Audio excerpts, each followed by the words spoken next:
এক মাস আমরা ইলিশ মাছ খাওয়া বন্ধ করে দিলে আপনাদের যে জিডিপি সেটা ঘাপ করে নিচে পড়ে যাবে, অর্থনীতি ভেঙে পড়বে আমরা ভারতীয়রা ইলিশ খাওয়া বন্ধ করে দিলে। কিসের এত দম্ভ? ইলিশ মাছ দেবো না, ডর ইলিশ মাছ।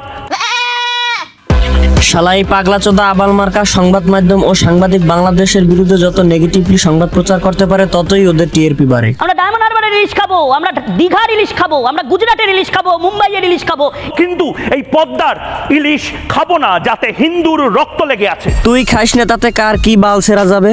আর তোরে এই ভুয়া নিউজটা কে ছড়াইলো যে হিন্দুদের রক্ত লেগে আছে বাংলাদেশের ইলিশের গায়ে? মাদারবোর্ড এইসব বাল ছেড়া নিউজ করে বাংলাদেশের হিন্দুদের মধ্যে একটা বিভ্রান্তি ছড়ানোর চেষ্টা করতেছে শালা মাদারবোর্ড। এই মাছ বাংলাদেশ থেকে আমরা কি বসে থাকি নাকি খাওয়ার জন্য?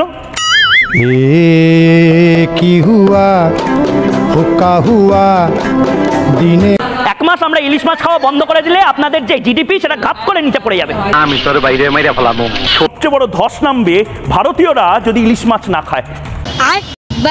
এই শালা মাথা মোটায় কয় কি আমাদের জিডিপি নাকি ইলিশ মাছের উপর নির্ভর করে? তাইলে আমাদের পোশাক কারখানা ও বাংলাদেশের গার্মেন্টসের কর্মীরা বাল ছেড়ে কার?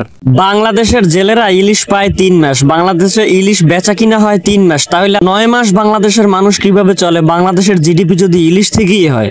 বিরাট বড় বড় ডায়লগ। ইলিশ মাছটা একটা বিশেষ মাছ যেটা একমাত্র বাংলাদেশে, এটা রপ্তানির চাইতে বেশি আমাদের চেষ্টা করতে হবে দেশের মানুষ যেন ইলিশ মাছটা পায়। আর কিসের কথা বলছেন বড় বড় কথা? পারলেন ইলিশ মাছ রপ্তানি আটকাতে? এইসব আলবাল কথা কোনো জ্ঞানী জনগণ বাংলাদেশের বলে না, এইসব কথা বলছে অতি উৎসাহী কিছু উপদেষ্টারা যাদের দেশ চালানোর ন্যূনতম কোনো অভিজ্ঞতা নেই। একবার দেখে নি কত ইলিশ মাছ পাঠাচ্ছেন, দান দীক্ষা এই সমস্ত করছেন না, নিজেরা বলছেন নাও ভাই নাও। ইলিশ কিন্তু ভারতে উপহার হিসেবে যাচ্ছে না, এটা রপ্তানি করা হবে এবং রপ্তানির টাকাটা বাংলাদেশ সরকার পাবে, সেটা খুব ছোট করে দেখার মতন টাকা না। তার আগেই তো দাম বেড়ে গেছে, কাজে রপ্তানি হলে দাম বাড়বে এই কথাটা ঠিক না।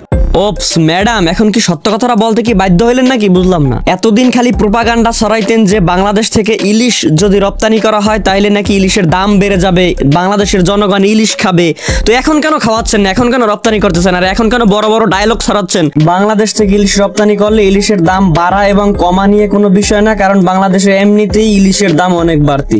ভারতে ইলিশ রপ্তানিতে অনুমোদন দিল বাংলাদেশ। বাংলাদেশ বড় বাল ছেড়ছে, বাংলাদেশের মানুষ সাধারণ জনগণ ইলিশ খাইতে পারে না, ইলিশের চড়া দাম তারা রপ্তানি করতেছে, যত সব আজাইরিয়া কার্যকলাপ। ভিডিও ভালো লাগলে ভিডিওতে একটি লাইক করে দিবেন এবং চ্যানেলে নতুন হয়ে থাকলে চ্যানেলটি সাবস্ক্রাইব করে দিবেন।